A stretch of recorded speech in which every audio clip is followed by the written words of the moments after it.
नमस्कार दोस्तों, आप देख रहे हैं किसान तक और मैं हूं आपका दोस्त संकेत शर्मा। आज हम आप पहुंचे हैं फरीदाबाद में हरक्षा इको सॉल्यूशंस की एक यूनिट पर, जहां पर कि आप ये मेरे हाथ में देखेंगे कुछ पैकेजिंग मटेरियल है। और इस मटेरियल की एक खासियत है कि इसको जो हमारे खेत का जो अवशेष होता है, जिसको हम पराली कहते हैं, धान की खेती के बाद जो निकलता है, पुआल भी जिसको कहते हैं, और उसको जलाने के बाद जो प्रदूषण होता है, उससे बचने के लिए एक नया आइडिया लेकर आए हैं अर्पित। आज अर्पित से जानेंगे कि वो किस किस तरीके के प्रोडक्ट्स बना रहे हैं इन्हीं एग्रीकल्चर वेस्ट से। तो बहुत बहुत स्वागत है आपका अर्पित। एक बार अपना और अपनी कंपनी के बारे में कुछ बताइए हमको कि ये कंपनी क्या करती है और आप क्या कर रहे हैं। तो मेरा नाम है अर्पित धूपर और कंपनी का नाम है धराक्षा इको सॉल्यूशंस।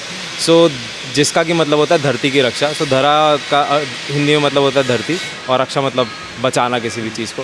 तो हमारा मेन जो कंपनी बनाने का उद्देश्य है कि वो हम लोग धरती को बचा सके पॉल्यूशन की प्रॉब्लम से।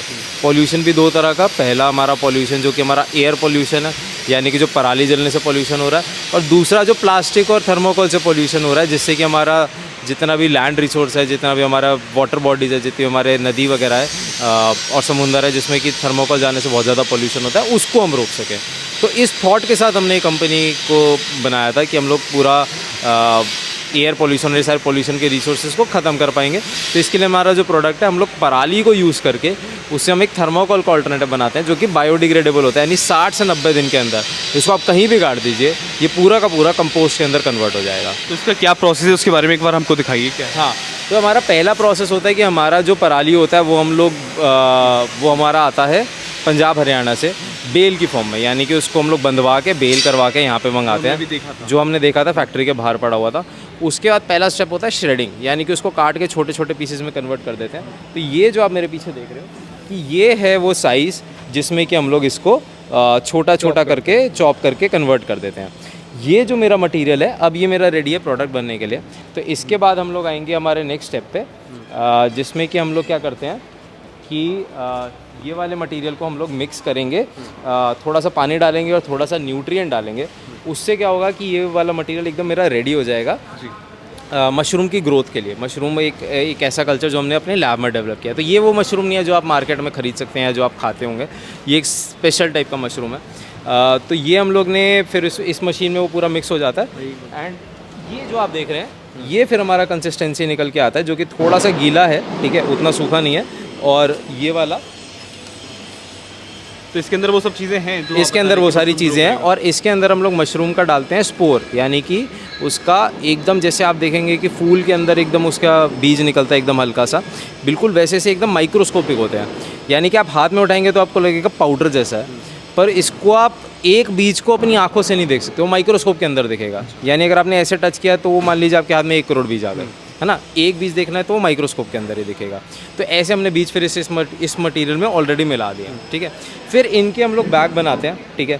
ये बैग बनाने के बाद जो हमने बैग बना दिए, इसके बाद हम इसको स्टीम के अंदर हीट करेंगे, ठीक है। स्टीम के अंदर हम हीट करेंगे इसको 2 घंटे के लिए। तो वो हीट होने के बाद क्या है कि इसके अंदर कुछ भी अगर इसमें जीवाणु कीटाणु बचे वो मर जाएंगे, लेकिन वो जो स्पोर है, यानी कि वो जो एकदम उसका माइक्रोस्कोपिक बीज है, वो बच जाएगा, ठीक है। तो उसके बाद इसको हम लोग अंदर कमरे में रख देंगे जो कि हमारे एसी कमरे हैं। उसके अंदर क्या होगा कि ये जो स्पोर है, यानी कि जो ये इसका स्टार्टिंग पॉइंट है, वो जर्मिनेट करेगा और उसके माइसीलियम फैलना शुरू होगा, यानी कि उसका वो पूरा उसको मटेरियल को खाना शुरू करेगा और उस पर ग्रो करना शुरू करेगा। फिर वो पूरे बैग को पूरा वाइट कर देगा, ठीक है, क्योंकि जो उसका माइसीलियम का कलर होता है वो पूरा नेचुरली वाइट ही होता है। फिर हम वो वाला बैग लेते हैं और उस बैग को हम लोग हर एक मोल्ड में डालते हैं, ठीक है। आइए मैं आपको मोल्ड दिखाता हूँ, मोल्ड कैसे होते हैं। ये मोल्ड वो शेप है जिस शेप में मेरे को अपना प्रोडक्ट बनाना है। अब हर मोल्ड मेरा 50-60 बार रीयूज़ हो सकता है। तो इसके अंदर हम अपना माल भरेंगे, वो ग्रो करके इस पूरे मोल्ड की शेप ले लेगा। फिर हम उस मोल्ड में से उस माल को बाहर निकाल लेंगे और उसको फिर हम लोग हीट करके ड्राई कर देंगे। आइए आपको दिखाते हैं कि ये मोल्ड में माल भरा कैसे जाता है। तो ये जैसे आप देख पा रहे हैं डिफरेंट टेबल्स, हर एक टेबल पे हमारे बंदे जो हैं ये इस मोल्ड के अंदर इस मटेरियल को भर रहे हैं और भरने के बाद उसके ऊपर ढक्कन लगा के क्लिप लगा दिया जाता है। इसके बाद ये वाले मोल्ड जो है हमारे सिर्फ और सिर्फ रैक पे पड़े रहेंगे 3 से 4 दिन के लिए, और उस 3 से 4 दिन में ये ग्रोथ पूरा कंप्लीट हो जाएगा। तो अभी हमने पूरा आपका प्रोसेस देखा। अब यहाँ पर जो प्रोडक्ट्स रखे हैं इसके बारे में बताइए, ये क्या है। तो ये प्रोडक्ट्स हमारे हैं रेडी हो चुके हैं और इनका क्वालिटी चेक चल रहा है। क्वालिटी में यानी अगर इसमें कुछ भी थोड़ा बहुत भी नुक्स होता है तो उसको प्रोडक्ट को अलग कर दिया जाता है। जैसे आप ये देखेंगे कि इस प्रोडक्ट में थोड़ा सा नुक्स है, ठीक है, इसको हम अलग कर देंगे। तो इस प्रोडक्ट को भी कहीं पे भी फेंकते नहीं है, हम लोग इसको वापस से तोड़ के वापस से रॉ मटेरियल में मिक्स करके डाल देते हैं। तो एसेंशियली मेरी फैक्ट्री से कुछ भी कूड़ा बाहर नहीं जाता, सारी चीज़ें रीयूज़ हो जाती हैं, सारी चीज़ें कंज्यूम हो जाती हैं। और इसलिए पूरा एंड टू एंड वो सस्टेनेबल है। ना मैं किसी भी तरह का केमिकल यूज़ करता हूँ अपने किसी भी प्रोसेस में, पूरा प्रोसेस ऑर्गेनिक और नेचर को सेंटर में रख के बनाया गया है। तो आपको ये पूरा प्रोजेक्ट ले जाते हुए किस किस तरीके के हर्डल्स आ रहे हैं? क्या गवर्नमेंट से कोई आपको मदद मिल रही है या इस तरीके का इनिशिएटिव आपने किया है तो गवर्नमेंट की तरफ से कोई हेल्प मिल रही है आपको? तो गवर्नमेंट की तरफ से कुछ एक स्टार्टअप सपोर्ट की स्कीम्स हैं जिसके थ्रू हम लोग को कुछ एक हम लोग को सीड मनी मिला था। उसके अलावा भी हम लोग गवर्नमेंट के साथ काम कर रहे हैं कि हम लोग ये थर्माकोल के अराउंड अवेयरनेस बना पाएँ और इसका यूज़ को रोक के और ऐसे ऑल्टरनेटिव मटेरियल्स के यूज़ को हम लोग प्रमोट कर पाएँ। तो वो भी काम चल रहा है, अभी उसकी पॉलिसी कम्प्लीटली रेडी नहीं हुई है। देखते हैं कैसे हम लोग उसको रेडी कर सकते हैं। पर हाँ, मेनली हम लोग का ये है कि इंडस्ट्री बहुत एक्साइटेड है एक ऑल्टरनेटिव मटेरियल को लेकर और इंडस्ट्री चाहती है कि वो अपने एग्जिस्टिंग पैकेजिंग को ऑल्टरनेटिव मटेरियल से रिप्लेस कर पाए। अच्छा, ये तो बायोडिग्रेडेबल वाली बात हुई, लेकिन बात करते हैं इसकी क्वालिटी चेक। जैसे आपने बात करी, तो क्या ये थर्माकोल के कंपैरिजन में क्या इस पर आपने क्वालिटी चेक इस तरीके से किया है कि जो थर्माकोल वजन सह जाता है, डैमेज सह जाता है, तो क्या ये भी डैमेज सह पाता है उस तरीके से? एक्चुअली ये थर्माकोल से बेटर है उस फॉर्मेट में, यानी एक हम लोग मैकेनिकल में बोलते हैं कंप्रेसिव स्ट्रेंथ। तो इसकी कंप्रेसिव स्ट्रेंथ 20 से 30% ज़्यादा है थर्माकोल से। तो इसकी स्ट्रेंथ वाइज तो सारी प्रॉपर्टीज़ जो हैं वो थर्माकोल से बेटर है।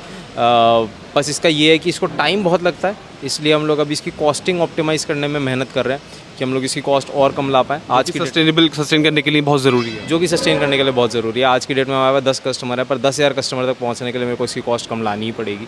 उसी पे हम लोग का काम चल रहा है। एक बार वो हो जाता है तो फिर हम मल्टीपल लोकेशंस पे अपनी फैक्ट्रीज लगा पाएंगे ताकि हम पराली के कंजम्पशन को पराली को हम कंज्यूम कर पाएँ। तो हमारा विजन है कि अगले 6 से 7 साल में हम लोग 30 से 40% जो पराली बर्निंग की प्रॉब्लम है उसको सॉल्व कर पाएँ। बिल्कुल।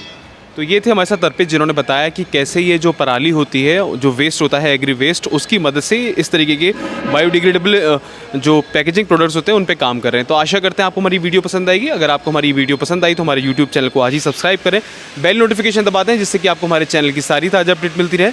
खेती किसानी की अन्य खबरें पढ़ने के लिए आप kisan-tak.in पे भी आ सकते हैं। धन्यवाद। हमसे है दुनिया, हमें कुछ करके दिखाना है। मिट्टी मेरी, सेहत मेरी, खेती का नया जमाना है। किसान तक, खाना है तो उगाना है।